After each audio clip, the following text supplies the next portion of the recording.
My brother told me to skip my graduation to babysit his kids and called me an attention seeker for choosing hats and gowns. So I gave him a nightmare vacation. My brother Kevin called me 2 weeks before my college graduation with amazing news. He'd booked a surprise anniversary trip to Hawaii for his wife and needed me to watch his 3 kids for 5 days. He didn't ask if I was available, just told me the dates and said he'd drop them off the night before.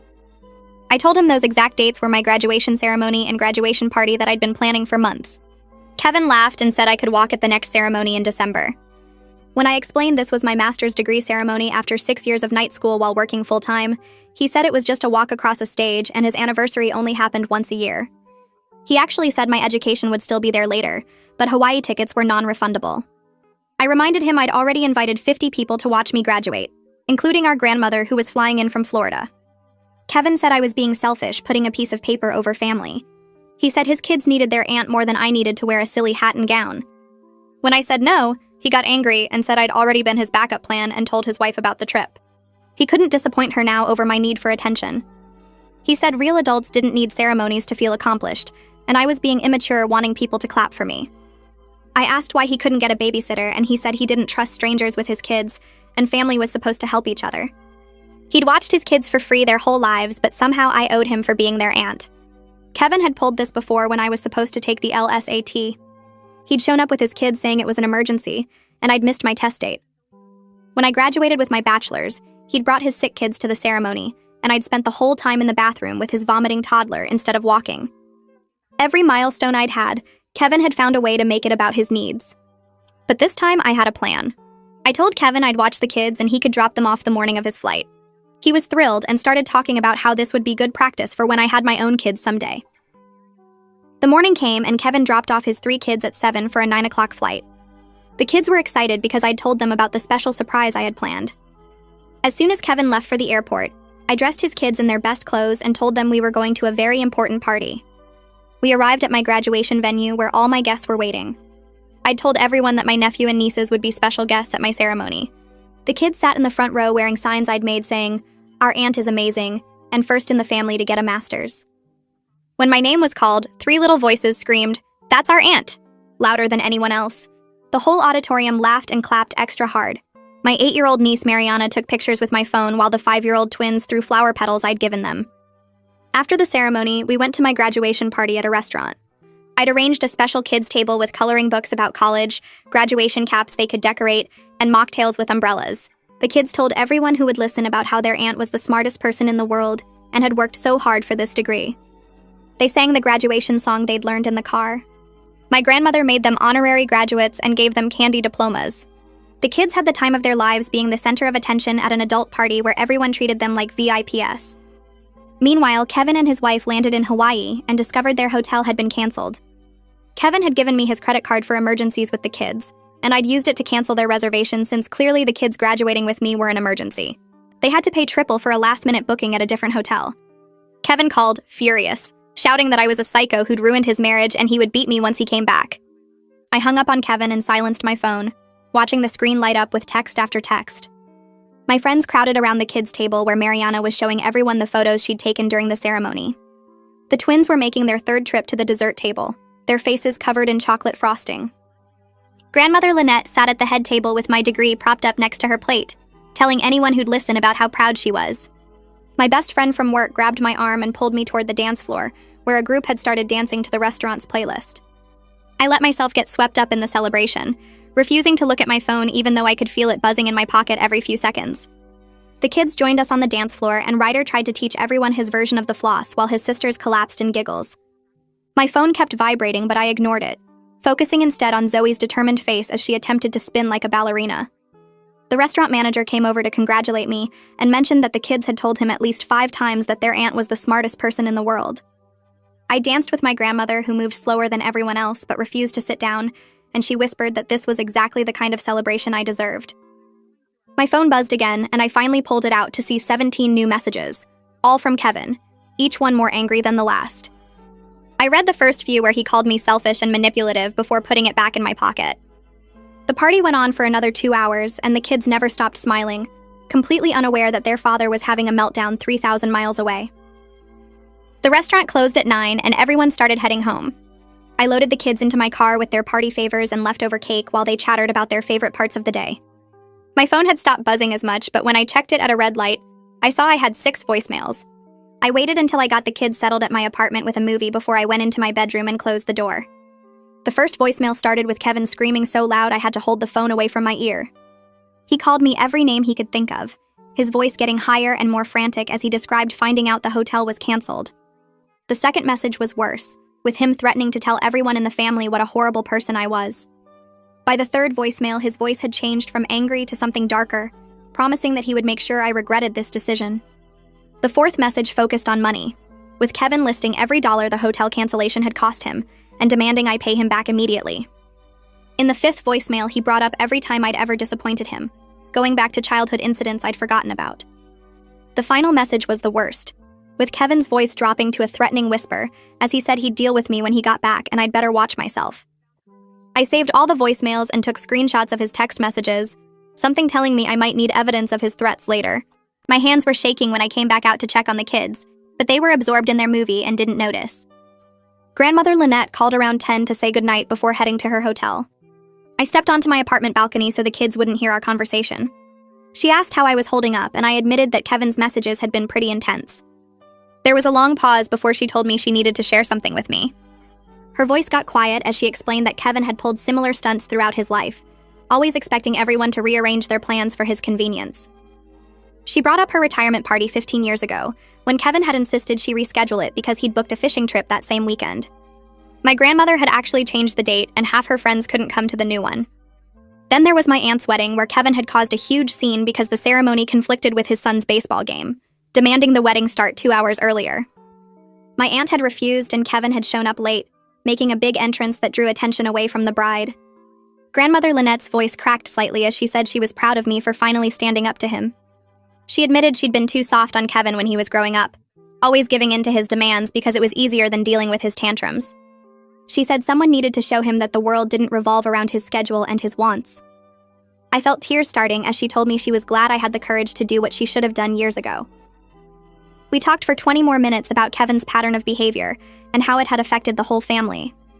Before hanging up, she made me promise not to let him guilt me into apologizing. My alarm went off at 7 the next morning, and I grabbed my phone out of habit. The screen showed 43 notifications in the family group chat. I scrolled to the top to see where it started, and found a long message from Kevin posted at midnight Hawaii time. He'd written a detailed account of what happened, claiming I'd agreed to watch his kids at my apartment, and then sabotaged his marriage by canceling his hotel reservation out of pure spite. According to his version, I'd been jealous of his happy marriage and deliberately tried to ruin his anniversary trip. The messages that followed showed my mom asking me to call her immediately, my dad wanting to know what really happened, and my aunt defending Kevin. My aunt had written 3 paragraphs about how I should have just rescheduled my graduation for December like Kevin suggested, and that family should always come first. 2 of my uncles had chimed in saying they were disappointed in me. My cousin had posted a single question mark. I sat on my bed reading through all the messages while the kids slept in my living room. Kevin had painted himself as the victim and made me look like a vindictive sister who couldn't handle not being the center of attention. Several family members had already taken his side without even asking for my perspective. My mom's message was the hardest to read because she sounded genuinely worried that I'd done something terrible. I spent 20 minutes crafting a response in my notes app before posting it. I opened the family chat and posted my response, keeping my tone calm and factual. I explained that I'd told Kevin I would watch the kids and never promised to skip my ceremony. I attached 3 photos from the graduation showing Mariana, Zoe, and Ryder in the front row with their signs, throwing flower petals and posing with my diploma. I wrote that the kids had attended my graduation as my special guests and had a wonderful time being part of such an important family milestone. Then I attached a screenshot of Kevin's original text message where he demanded I skip my graduation and called it just a walk across the stage. I included his message saying real adults didn't need ceremonies, and I was being immature for wanting people to clap for me. The final screenshot showed him saying his Hawaii tickets were non-refundable, so my education would have to wait. I hit send and watched the message appear in the chat. For 20 minutes, nothing happened. The chat showed that 15 people had read my message, but nobody responded. I could imagine them all reading Kevin's text in his own words, seeing how he'd actually talked to me. My phone stayed silent except for the kids waking up and asking what was for breakfast. I made them pancakes while checking the group chat every few minutes, but it remained completely quiet. The silence felt heavier than all of Kevin's angry messages combined. A private message popped up from my cousin Sarah while I was cleaning up breakfast dishes.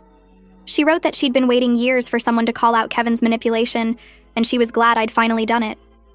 Her message continued with a story I'd never heard before about her engagement party 3 years ago. Kevin had called her 2 days before the party saying he needed her to babysit his kids because his regular sitter had canceled. Sarah had explained that she couldn't miss her own engagement party, but Kevin had insisted, saying family helped each other in emergencies. She'd ended up leaving her party early to pick up his kids, missing the speeches and the cake cutting. Later, she'd found out Kevin's regular sitter hadn't canceled at all. He'd just decided he didn't want to pay for childcare that weekend. Sarah's message said at least 6 other family members had similar stories, but nobody wanted to rock the boat by confronting him. She listed names of relatives who'd missed important events or rearranged their lives because Kevin had claimed he needed urgent help. My uncle had missed his daughter's school play. My other cousin had skipped a job interview. My aunt had canceled a vacation. The pattern went back years, and everyone had just accepted it as Kevin being Kevin. Sarah wrote that she was proud of me for standing up to him and hoped it would inspire others to set boundaries too. She ended by saying the screenshots I'd posted had opened a lot of people's eyes to how Kevin actually treated family members. An unknown number called my phone around noon, and I answered thinking it might be someone from the restaurant about yesterday's party. Instead, a man's voice immediately started yelling at me, saying I'd ruined his best friend's marriage. It took me a minute to realize this was Kevin's college roommate who I'd met maybe twice at family events. He launched into a rant about how Allegra was threatening divorce over the Hawaii disaster, and it was all my fault. He said Kevin was a good man who'd asked his sister for one simple favor, and I'd responded by destroying his anniversary trip. I let him finish his whole speech before calmly asking if he'd seen the text messages Kevin had sent me. He said that didn't matter because family was supposed to help each other. I asked him point blank if he would miss his own graduation ceremony for someone else's vacation. There was a pause before he said that was different. I asked how it was different, and he stammered something about Kevin having already paid for the trip. I pointed out that I'd already invited 50 people to watch me graduate after 6 years of night school while working full-time. He went quiet, so I asked again if he would personally skip his master's degree graduation to babysit someone else's kids. He muttered that I was twisting things around and then hung up without saying goodbye.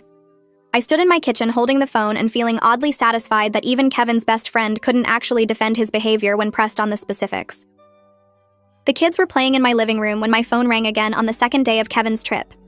I saw Allegra's name and my stomach dropped. I stepped onto the balcony and answered, bracing myself for her to scream at me like Kevin had. Instead, her voice came through very quiet, almost hesitant. She asked if Kevin had really told me to skip my master's graduation to babysit. I confirmed that he had and offered to send her the text thread. She said yes, so I forwarded her the entire conversation while she waited on the line. I could hear background noise that sounded like a hotel lobby or restaurant. 30 seconds passed in complete silence after I sent the messages. Then she asked in the same quiet voice if the kids had actually enjoyed the ceremony. The question surprised me so much I almost didn't answer. I told her they'd had a wonderful time and had been the loudest cheerers in the whole auditorium. She asked what else they'd done, and I described the special kids' table at the party with the coloring books and mocktails. Another long pause followed before Allegra asked if I'd really made them signs to hold. I said I had, and that everyone at the ceremony had loved seeing 3 little kids so excited about their aunt's graduation. Her voice got even quieter as she asked if I had photos. I sent her a few pictures of the kids throwing flower petals and holding their signs. Allegra started crying on the phone, not loud sobbing, but quiet tears I could hear in her breathing. She said Kevin had told her I'd agreed to watch the kids at my apartment and never mentioned anything about it being my graduation day. She kept repeating that she was so sorry, that she'd had no idea, that she never would have gone along with the trip if she'd known. I told her it was okay, and that the kids really had enjoyed themselves. She said it wasn't okay because she'd been part of forcing me to choose between my education and family. Her voice got stronger as she talked, the tears stopping as anger replaced the guilt. She said Kevin had specifically told her that I'd volunteered to take the kids and was happy to help with their anniversary trip. He'd made it sound like I was doing them a favor, not that he'd demanded I sacrifice my own milestone. Allegra asked about the hotel cancellation, and I explained that Kevin had given me his credit card for emergencies with the kids. I'd decided that his children attending their aunt's graduation ceremony definitely qualified as an emergency worth the expense. She laughed, a short bitter sound, and said she couldn't even argue with that logic. Then she told me she needed to go talk to Kevin and hung up. I stood on my balcony for a long time after, wondering what that conversation was going to sound like. Allegra called back an hour later, and this time her voice shook with anger instead of tears. She said Kevin had been complaining for months about how I never helped with the kids, and always put my education first. He'd made her think I was selfish and didn't care about family. She'd believed him because why would her husband lie about his own sister? Now she was going through their conversations and realizing how many times Kevin had twisted situations to make me look bad. He'd told her I'd canceled on babysitting at the last minute multiple times when really he'd asked me during finals week, or on days I'd already told him I was working. He'd said I'd refused to come to the kids' birthday parties when actually he'd scheduled them during my class times and wouldn't move them. Allegra's voice cracked as she listed example after example of Kevin lying to make me seem like a terrible aunt who couldn't be bothered with family. She said she'd judged me based on his version of events and never thought to question why I would be so consistently selfish.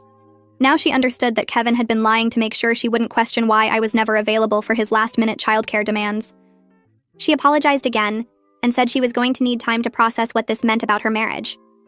I didn't know what to say, so I just told her I was sorry she was dealing with this. She said she wasn't the one who deserved an apology. I hung up with Allegra feeling like the ground had shifted under my feet.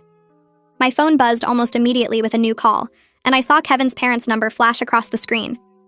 I let it ring twice before answering because I knew exactly what was coming. Kevin's mom started talking before I could even say hello, her voice sharp and demanding as she told me I needed to apologize to Kevin immediately and pay him back for the hotel charges. She said I had no right to use his credit card without permission, and what I did was basically theft.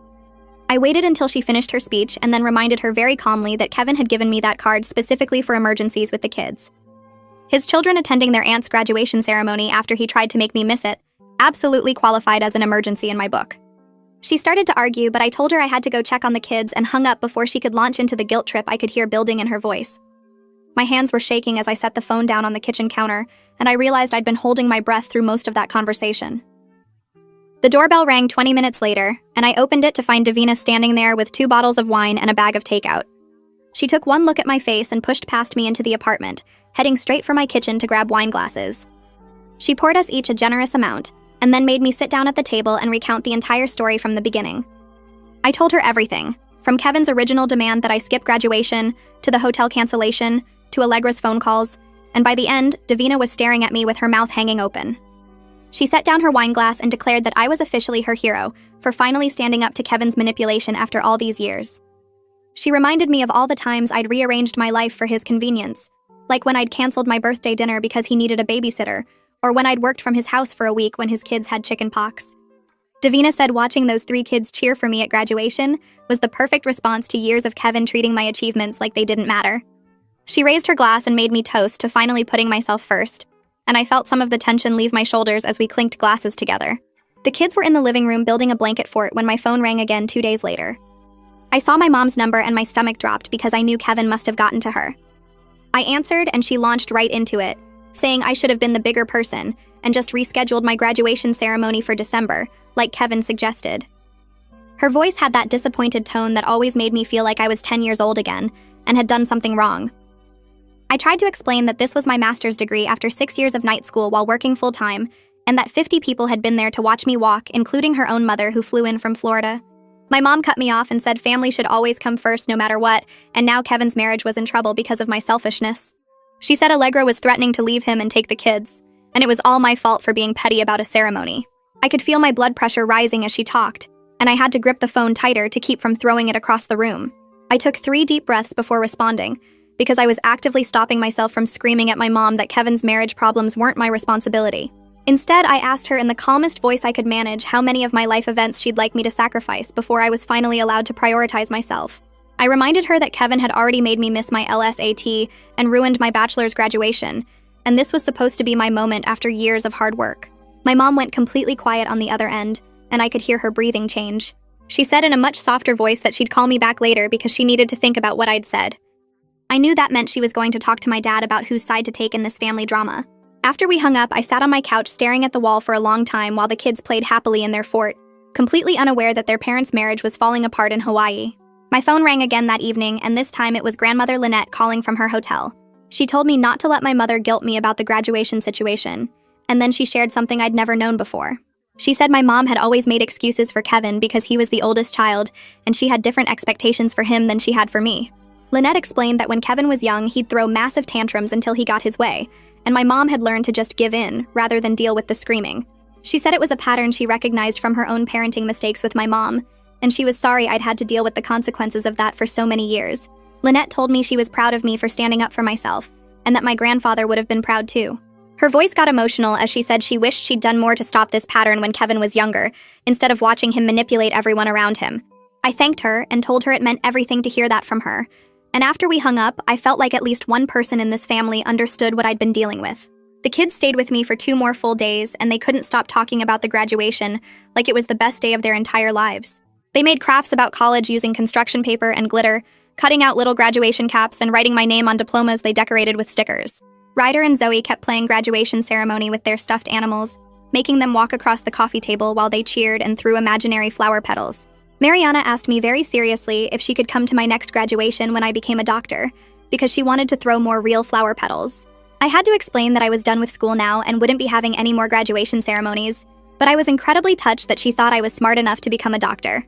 She looked disappointed for a moment and then brightened up and said maybe she could have her own graduation someday, and I could come throw flower petals for her. I promised her I would absolutely be there for her graduation no matter what, and she hugged me, so tight I could barely breathe. My phone buzzed with a text from Sean, my coworker who'd helped me plan the graduation party at the restaurant. He said the party had been amazing and asked if I was okay, because he'd overheard me on the phone yesterday with someone who sounded really angry. I texted him back with the basic rundown of what had happened, explaining that my brother had tried to make me miss my graduation to babysit, and was now furious that I'd taken his kids to the ceremony instead. Sean responded immediately saying he was absolutely shocked that my own brother would try to make me miss my master's graduation after 6 years of night school. He said anyone who knew me at work knew how hard I'd worked for that degree, and how much it meant to me. Then he offered to be a character witness if I ever needed someone to confirm I wasn't actually a selfish monster, which made me laugh for the first time in hours. I thanked him and said I might take him up on that offer if my family kept acting like I'd committed some terrible crime. On the 4th day of Kevin and Allegra's Hawaii trip, Allegra called me again, and her voice sounded different from before. She told me she'd confronted Kevin about lying to her about my availability and his demands that I skip graduation to babysit. She said he'd initially denied the whole thing and tried to say I was exaggerating, but she'd shown him the text messages I'd sent her with screenshots of his original conversation. Kevin had finally admitted it, but then got defensive, saying my graduation wasn't as important as their marriage, and I should have understood that. Allegra said they were now barely speaking to each other in their hotel room, and the rest of the vacation had been completely ruined by the tension between them. She sounded exhausted and sad as she described how Kevin kept trying to make her see his side while refusing to acknowledge that what he'd done to me was wrong. I didn't know what to say because part of me felt guilty that their marriage was suffering even though I knew logically that wasn't my fault. Allegra started asking me detailed questions about the other times Kevin had disrupted my major life events. I told her about the LSAT situation where he'd shown up claiming an emergency, and I'd missed my test date entirely, having to wait months to reschedule. I described my bachelor's graduation where he'd brought his sick kids to the ceremony, and I'd spent the whole time in the bathroom with his vomiting toddler instead of walking across the stage. Allegra sounded genuinely shocked as I listed example after example, and she said she'd had no idea the pattern was this extensive and went back so many years. She told me she was starting to realize her husband had a serious problem with respecting other people's boundaries and always putting his own needs first. Her voice cracked a little as she said she didn't know what this meant for their marriage, but she couldn't ignore it anymore now that she saw the full picture. I felt bad for her because she was clearly processing a lot of uncomfortable truths about the man she'd married and the father of her children. My dad finally called later that same evening, and I braced myself for another lecture about family unity. Instead, he took what he called a neutral stance, saying both Kevin and I had made choices that escalated the situation beyond what it needed to be.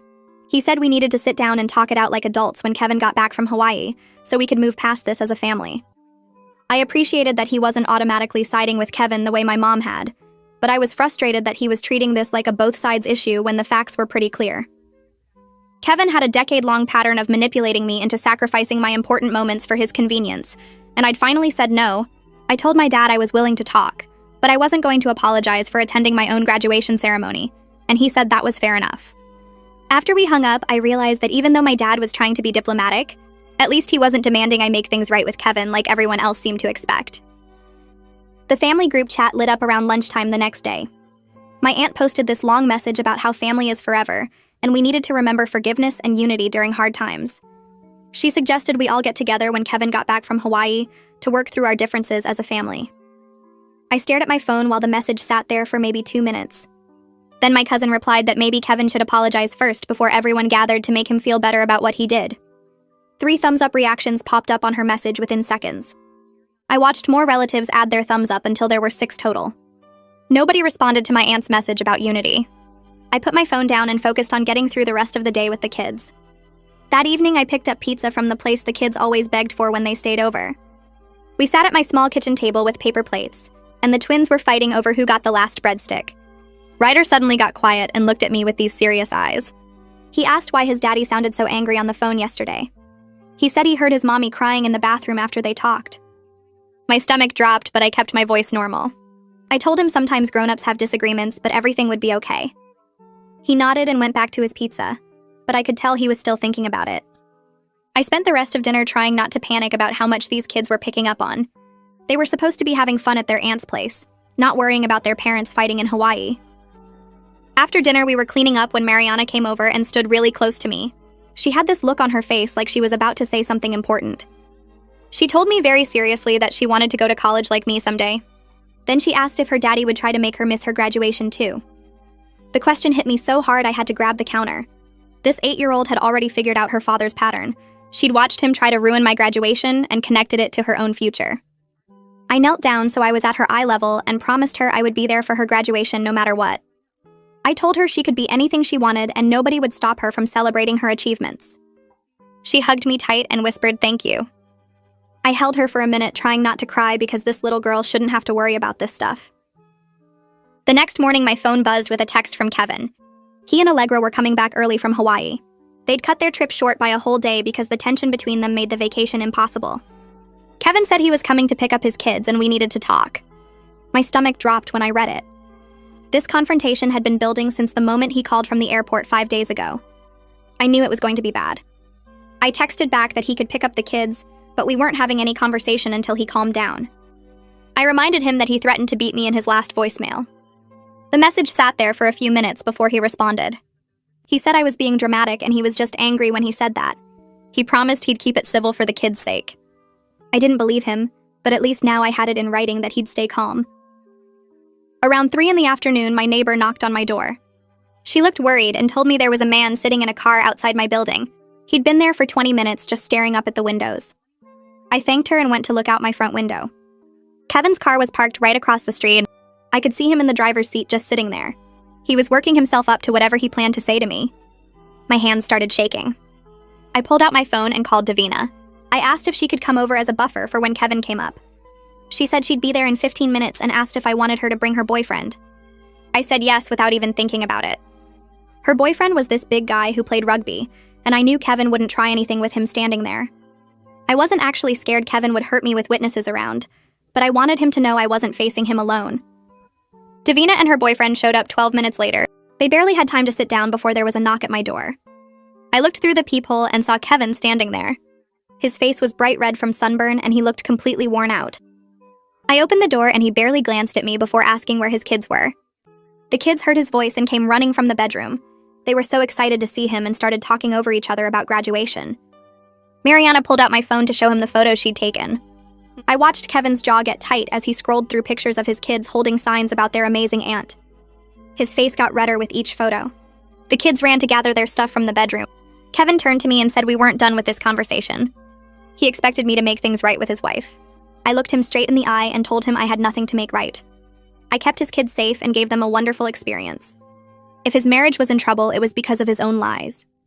I kept my voice calm even though my heart was pounding. Kevin's face went completely red and he opened his mouth to say something harsh. Then Davina's boyfriend stood up from the couch and took one step forward. He didn't say anything or make any threatening moves. He just stood there. Kevin looked at him and seemed to think better of whatever he was about to say. He called to his kids to get in the car. The twins came running with their backpacks and Mariana followed carrying the stuffed animal I'd bought her. Kevin walked toward the door and then stopped. He said over his shoulder that the family was going to hear about what kind of person I really am. He said I'd regret choosing a piece of paper over family. Then he walked out with his kids following behind him. I closed the door and leaned against it. My legs felt weak. The whole thing was over in less than 5 minutes, but it felt like hours. I slid down to the floor and pulled my knees to my chest. Davina sat down next to me and put her arm around my shoulders.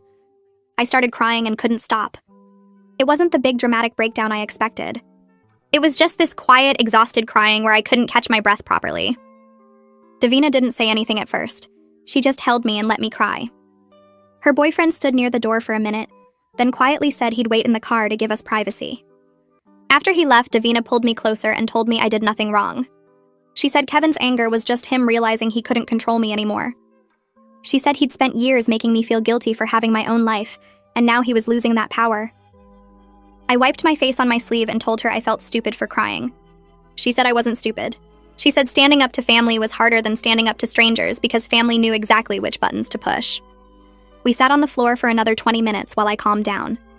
Davina made me drink water and reminded me that I'd just walked at my graduation with 3 kids cheering for me while Kevin was stuck paying triple for a hotel. She said that was a win no matter how much he yelled about it. The next day, my phone stayed quiet. No angry texts from Kevin, no voicemails from his wife, no messages in the family group chat.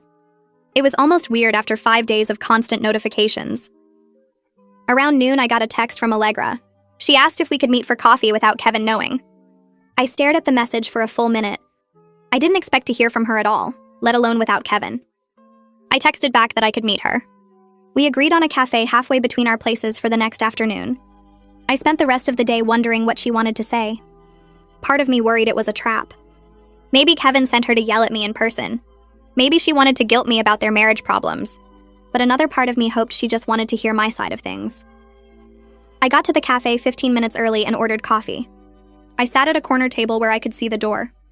Allegra walked in exactly on time, looking completely worn out.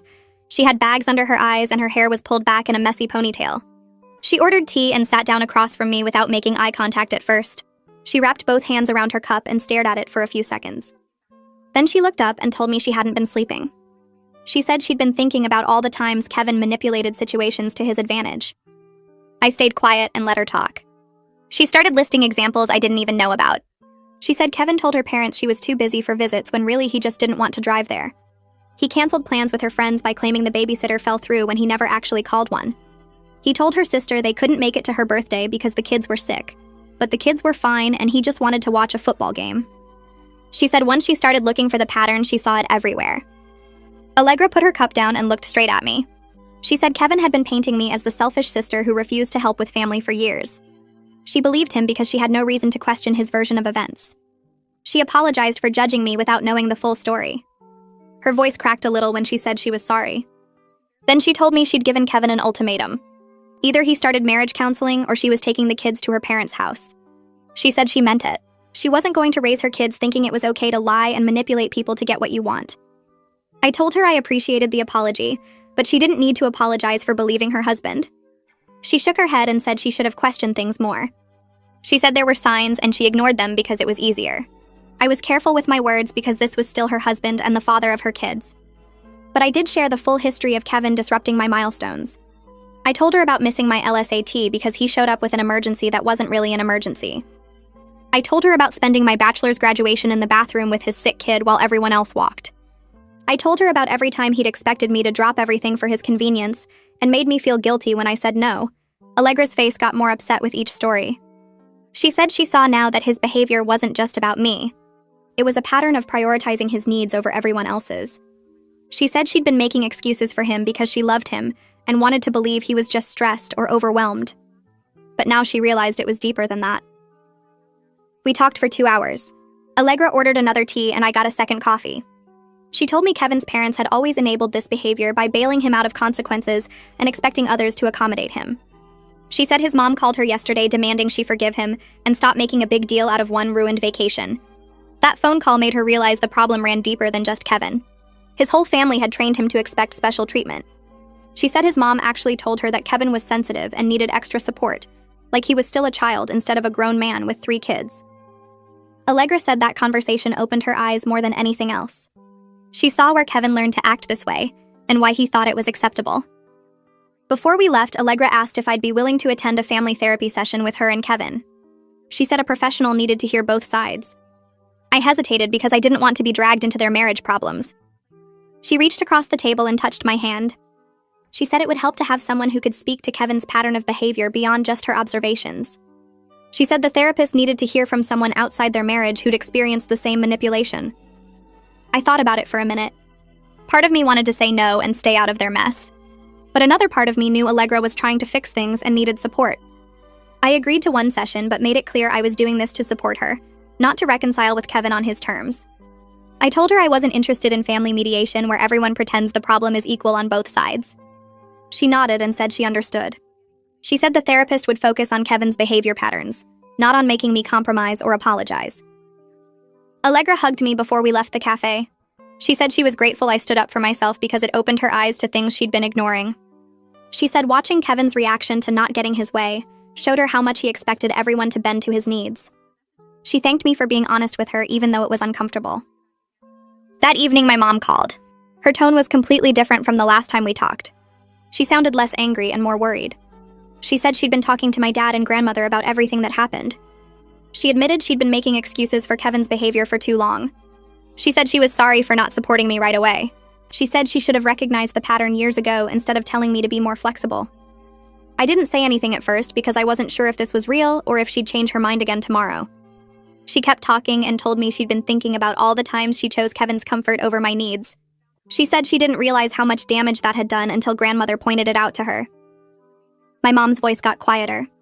She told me that when Kevin was younger, she always gave in to his demands because he'd throw tantrums until he got his way. She said she took the path of least resistance because it was easier than dealing with his meltdowns. She realized now that she trained him to expect everyone to accommodate him. She said it was her fault he turned out this way, and she was sorry I had to pay the price for her parenting mistakes. She told me she was proud of me for setting boundaries even though it caused family conflict. She said she'd support whatever relationship I chose to have with Kevin going forward. She wouldn't pressure me to make peace or accommodate him anymore. I thanked her and told her I appreciated the apology. We talked for another 30 minutes about how things would be different going forward. She promised to treat us equally, instead of expecting me to always be the one who compromised. When we hung up, I felt lighter than I had in days. A week passed before the therapy appointment. I spent most of that time working and trying not to think about sitting in a room with Kevin while a stranger picked apart our family problems. The morning of the session, I changed my outfit 3 times because nothing felt right for confronting your brother's manipulation with professional help. I settled on jeans and a sweater that made me look calm, even though my stomach was doing flips. The therapist's office was in a building downtown with those uncomfortable waiting room chairs that make you sit up straight. Kevin and Allegra were already there when I arrived. Kevin had his arms crossed tight against his chest and wouldn't look at me. His jaw was set in that way that meant he was ready to fight. Allegra looked tired but focused, like she'd been preparing for this all week. She gave me a small smile and mouthed, "Thank you." I sat across from them and picked up a magazine I didn't read. The therapist called us in after 10 minutes. Her office had soft lighting and plants everywhere, probably meant to make people relax, but I felt more tense walking in. She was a woman in her 50s with kind eyes and a notepad. She introduced herself and explained how the session would work. Everyone would get a chance to share their view without being interrupted. Then we'd talk through the patterns she noticed. Kevin shifted in his seat like he wanted to bolt. The therapist started by asking each of us why we were here. Kevin jumped in first without waiting. He said I'd betrayed his trust by canceling his hotel and ruined his anniversary trip. He said he'd only asked me for help like family should, and I'd turned it into some kind of revenge plot. His voice got louder as he talked about how much money the last-minute hotel cost and how Allegra barely spoke to him the whole trip. He said I was holding a grudge over nothing and making his marriage problems worse. The therapist listened without reacting and wrote notes. When Kevin finished, she asked him to explain why he expected me to miss my graduation. Kevin stumbled over his words. He said it wasn't about missing it, just postponing it to December. The therapist asked if he understood that ceremonies only happen on specific dates. Kevin said yeah, but family emergencies come first. She asked what the emergency was. Kevin said he'd already booked the trip and told Allegra about it. The therapist wrote something down and turned to me. I took a breath and started from the beginning. I told her about the LSAT that I missed because Kevin showed up with his kids claiming an emergency that turned out to be him wanting to go to a concert. I described my bachelor's graduation where he brought his sick kids, and I spent the ceremony in the bathroom instead of walking across the stage. I explained this master's degree took 6 years of night school while working full-time. I laid out how Kevin called 2 weeks before my graduation and demanded I skip it for his Hawaii trip. My voice stayed level even though my hands were shaking. I watched Kevin's face turn red as I listed each example. The therapist asked Kevin if he remembered these events. He said yeah, but those were different situations. She asked how they were different. He couldn't give a clear answer. He said something about how he only asked when he really needed help. The therapist asked if needing help meant other people had to sacrifice their important events. Kevin said family helps each other. She asked if that went both ways. Kevin went quiet. Then Allegra spoke up. Her voice was steady, but I could hear the anger underneath. She told the therapist about times Kevin had manipulated situations in their marriage. He'd told her parents she was too busy to visit when really he just didn't want to make the drive. He'd canceled plans with her friends by saying the babysitter fell through when he never called one. He'd convinced her I was selfish and never helped with the kids by lying about conversations we'd had. Allegra said she'd discovered he'd been painting me as the problem sister for years. Kevin tried to interrupt, but the therapist held up her hand. She told him to listen to how his actions affected people. Kevin's mouth snapped shut, but his leg bounced with frustration. Allegra kept going. She said she'd talked to Kevin's mom after the Hawaii trip and heard her say Kevin was sensitive and needed extra support. That conversation made her realize Kevin had been trained his whole life to expect special treatment. She said watching his reaction to not getting his way with me showed her a pattern she'd been ignoring in their marriage. The therapist asked Kevin what he was hearing. Kevin said everyone was ganging up on him. The therapist said that wasn't what she asked. She asked again what he heard when his wife and sister described his behavior. Kevin was quiet for a long moment. He finally said he heard that they thought he was selfish. The therapist said it wasn't about what they thought. It was about recognizing a pattern in his actions. She pointed out that in every example we'd shared, Kevin had prioritized his needs and schedule over other people's time and achievements. She said that showed a lack of respect for autonomy. Kevin argued that family is supposed to help each other. The therapist agreed but said help should be requested with respect for the other person's right to say no. She said what Kevin was describing wasn't asking for help. It was demanding compliance and using guilt when he didn't get his way. Kevin's face went through several expressions: anger, denial, confusion. The therapist asked if he could see how his pattern was damaging his relationships. Kevin said he guessed so, but his voice was defensive. The session went on for another 30 minutes. The therapist asked Kevin specific questions about why he felt entitled to other people's time. He gave vague answers about family obligation. She pushed back each time and made him think about the actual impact of his demands. By the end, Kevin looked exhausted. He hadn't had some big moment where he admitted everything and apologized, but he did agree to start individual therapy. The therapist told him his marriage and family relationships were at serious risk if he didn't work on this pattern. She said it bluntly without sugarcoating it. I could see something shift in Kevin's face. Not acceptance exactly, but maybe the first hint that this was real and had consequences. We left the office in silence. Allegra touched my arm and thanked me for coming.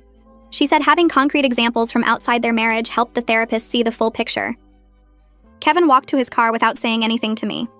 He looked less angry than before and more deflated, like someone had popped the balloon of his certainty that he was right. I drove home feeling drained but also relieved. The session hadn't fixed anything, but it was a start. 2 weeks later, my dad called and suggested a family dinner. Just him, my mom, Kevin, and me. He said it was time to clear the air and move forward. I didn't want to go. The idea of sitting across from Kevin at a restaurant and pretending everything was fine made my stomach hurt. But I also knew avoiding him forever wasn't realistic. We were family whether I liked it or not. I agreed but made my dad promise we'd meet somewhere public. I wasn't doing this at someone's house where emotions could explode without witnesses. We picked a chain restaurant halfway between my apartment and my parents' house, the kind of place with too bright lighting and laminated menus. I arrived first and got a table in the back corner. My parents showed up 5 minutes later. My mom hugged me tight and whispered that she was proud of me. My dad squeezed my shoulder. Kevin came in last, looking uncomfortable in a button-down shirt. He slid into the booth across from me and studied the menu like it was the most interesting thing he'd ever seen. We ordered drinks and appetizers while making small talk about work and the weather. Nobody mentioned graduation or Hawaii or therapy. Finally, my dad cleared his throat and said we needed to talk about what happened. Kevin put down his menu. He looked at me for the first time since sitting down. He said he was sorry for demanding I skip graduation. His voice was stiff, like he was reading from a script. He said he was sorry for the threatening voicemails. Then he added that he was under a lot of stress with the trip planning and work. I felt my jaw tighten. Even his apology came with excuses. I said I accepted his apology, but things needed to change going forward. I told him I wouldn't be his automatic backup for childcare anymore.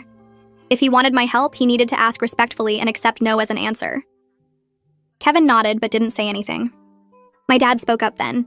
He said he'd been thinking about our family patterns and realized he'd noticed Kevin expecting special treatment for years.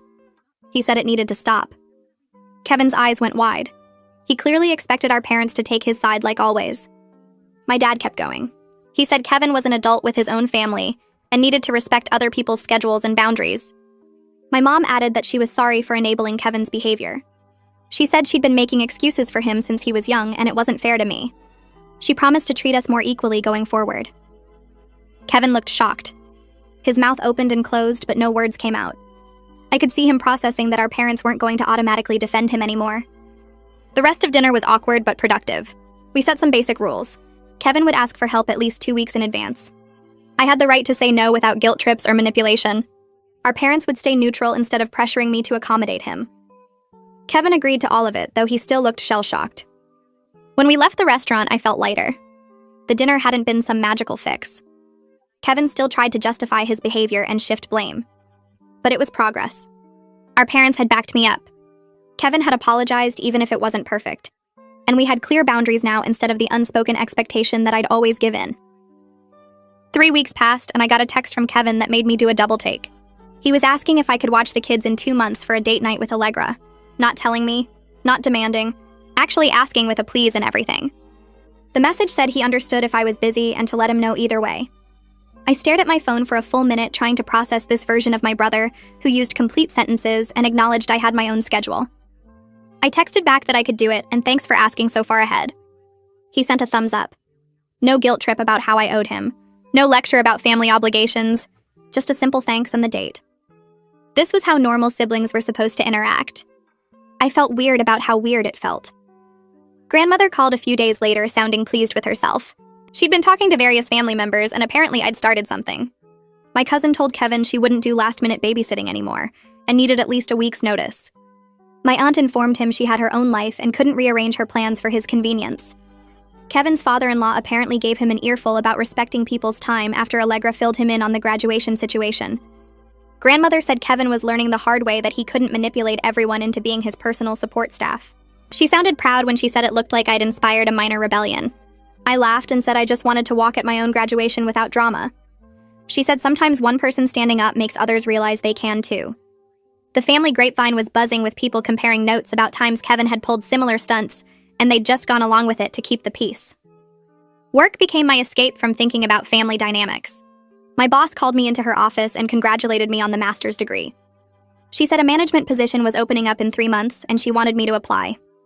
The role came with a significant raise and would put me in charge of a small team. She said my dedication to finishing school while working full-time showed exactly the kind of commitment they valued. I walked out of her office feeling validated in a way Kevin could never understand.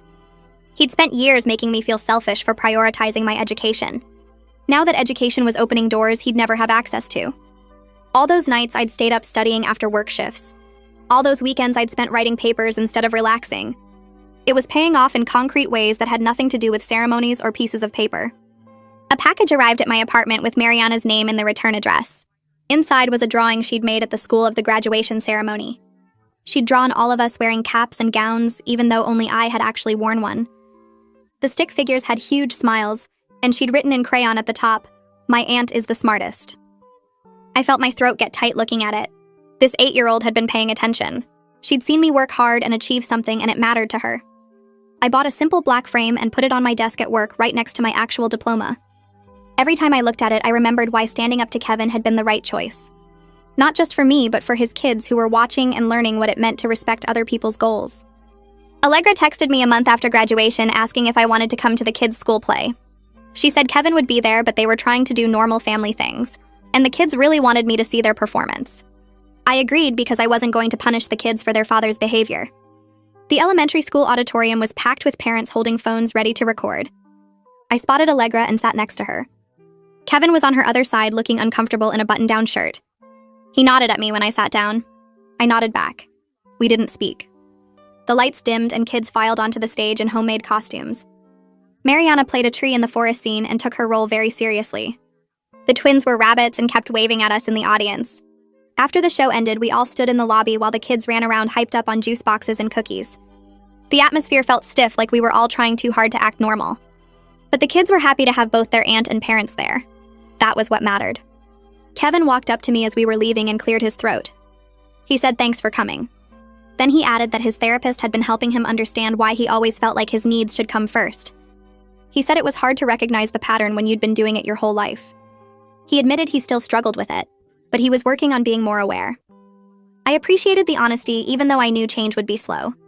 This was the most self-aware I'd ever heard him sound. I told him I was glad he was putting in the work. We stood there awkwardly for another minute before his kids ran up, demanding he race them to the car. He gave me a small wave and followed them out. Allegra squeezed my arm and mouthed, "Thank you," before heading after her family. I started browsing vacation packages that night, sitting on my couch with my laptop. For years, I'd kept a specific amount in savings for Kevin's inevitable emergencies that would require me to drop everything. Money for last-minute plane tickets if he claimed something urgent. Money to cover my bills if I had to take unpaid time off work to help him.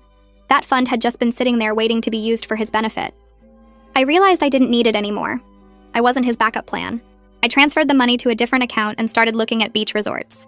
Davina squealed when I called to tell her we were finally taking that graduation trip we'd talked about. No family obligations, no guilt trips, just us celebrating 6 years of night school and a master's degree, and me learning to put myself first. I booked a week in Mexico and felt lighter than I had in months. 2 months after graduation, things had settled into a routine that felt almost normal. Kevin still tested boundaries occasionally. He'd ask for favors with only a few days' notice or try to guilt me about family obligations. But when I said no, he actually backed off instead of launching into manipulation mode. The therapy was helping even if progress was slow. Allegra seemed happier when I talked to her. She said the marriage counseling was making them communicate better, and Kevin was learning to consider her feelings before making decisions. She kept her expectations realistic, though. She knew he wasn't going to transform into a completely different person overnight. But small improvements were better than nothing. My boss called me into her office again 6 weeks after our first conversation about the promotion. She had paperwork spread across her desk and a smile on her face. The management position was mine if I wanted it. Significant raise. Small team to supervise. More responsibility, but also more flexibility with my schedule. I signed the offer letter right there. That evening, I called my parents and grandmother and told them to clear their calendars for dinner that weekend. My treat. We met at a nice restaurant downtown. My mom hugged me tight and said she was proud of who I'd become. She apologized for taking so long to fully support me instead of always pushing me to accommodate Kevin. My dad raised his glass and toasted to my success. Grandmother winked at me across the table and said she knew I'd make it. The promotion validated every late night studying, every sacrifice I'd made, every time I'd chosen my education over Kevin's convenience. He'd spent years dismissing my degree as less important than his needs. Now that degree had advanced my career in ways he'd never understand. Kevin's anniversary rolled around again about 10 months after my graduation. My phone rang on a Tuesday afternoon while I was organizing files at my new desk. His name flashed on the screen and I braced myself for whatever demand was coming. But when I answered, his voice sounded different. Calmer, almost hesitant. He asked if I had a minute to talk about something. I told him sure and waited for the manipulation to start. Instead, he said he and Allegra wanted to take a weekend trip to a bed and breakfast about 2 hours away for their anniversary. He was calling 3 months in advance to ask if I'd be willing to watch the kids that weekend. Not telling me I had to. Not assuming I would. Actually asking. I checked my calendar even though I already knew I was free. The weekend worked for me. I told him yes and he sounded genuinely relieved. He thanked me and said he really appreciated it and he knew I was busy with my new job. We hung up and I sat there staring at my phone for a full minute. That was the first time in my entire adult life that Kevin had asked me for help with actual respect and advance notice. The therapy was working, maybe not completely transforming him into a different person, but enough that he could recognize when he needed to change his approach. The weekend came and Kevin dropped the kids off Friday evening with their bags packed and a detailed schedule of their activities and meals. He'd even included emergency contact numbers and the name of their pediatrician. Allegra hugged me and whispered thank you before they left. The kids bounced into my apartment excited to spend time with their aunt. We made homemade pizza for dinner and Mariana told me about her school project on famous scientists. The twins argued over which movie to watch and I let them vote democratically. Nobody mentioned any fighting between their parents. Nobody seemed stressed or worried. They just acted like normal kids having a fun sleepover at their aunt's place. Saturday we went to the science museum and the park. Ryder collected rocks and Zoe made friends with every dog we passed. Mariana asked questions about my job and said she wanted to work in an office someday. We got ice cream and played board games and stayed up too late watching cartoons. Sunday morning I made pancakes and the kids helped me flip them. We did crafts and read books, and by the time Kevin and Allegra came to pick them up, we were all tired but happy. Allegra pulled me aside while Kevin loaded the kids into the car. She looked more relaxed than I'd seen her in years. She told me the weekend away had been exactly what they needed. No kid interruptions, no stress, just the two of them reconnecting. Then she said something that surprised me. She said Kevin was really trying. The counseling was helping him understand that other people had schedules and feelings that mattered just as much as his. He still slipped into old patterns sometimes. He still had moments where he assumed his needs should come first. But now when she called him out on it, he actually stopped and thought about what he was doing instead of getting defensive. She said it was slow progress, but it was real progress. He was learning to consider how his actions affected other people before he made decisions. She squeezed my hand and thanked me again for standing up to him back at graduation. She said it had been the wake-up call their whole family needed.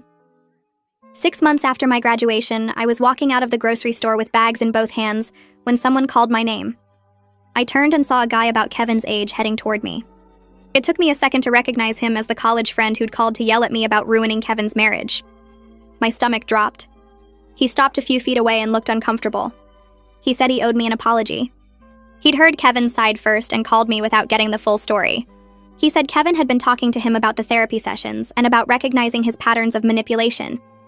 He admitted that now that he was thinking about it, he'd seen Kevin pull similar stunts with other friends over the years, making plans and then changing them last minute, expecting people to drop everything to help him, getting angry when someone said no. He said he'd always written it off as Kevin being Kevin, but now he saw it was actually a problem. He apologized again and said he hoped I could forgive him for jumping to conclusions. I told him I appreciated the apology and I was glad Kevin was working on himself. We said goodbye and I walked to my car feeling lighter than I had in months. My new job kept me busy in the best possible way. The promotion had given me interesting projects and a team that actually respected my input. I had my own office with a window. I could set my own schedule within reason. I wasn't staying up until midnight studying anymore. I had time for friends and hobbies and myself. One afternoon, I was reviewing a report when I realized something. Standing up to Kevin hadn't just protected my graduation. It had started this whole chain reaction that was fixing multiple broken things in our family. The kids were watching all the adults set boundaries and respect each other.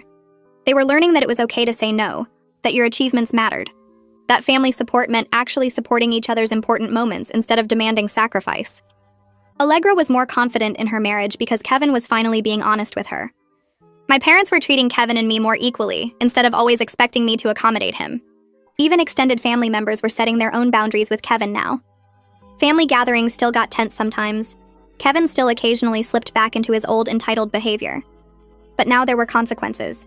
Now people called him out. Now I called him out without feeling guilty about it. My graduation day kept replaying in my mind sometimes. 3 little voices screaming, "That's our aunt," while I walked across that stage. The whole auditorium laughing and clapping. My grandmother making them honorary graduates. Those kids being so proud of me for finishing something I'd worked 6 years to achieve. That memory reminded me every single day that I'd made the right choice. That I deserved to celebrate my accomplishments without guilt. That real family support meant respecting each other's big moments instead of treating them like inconveniences.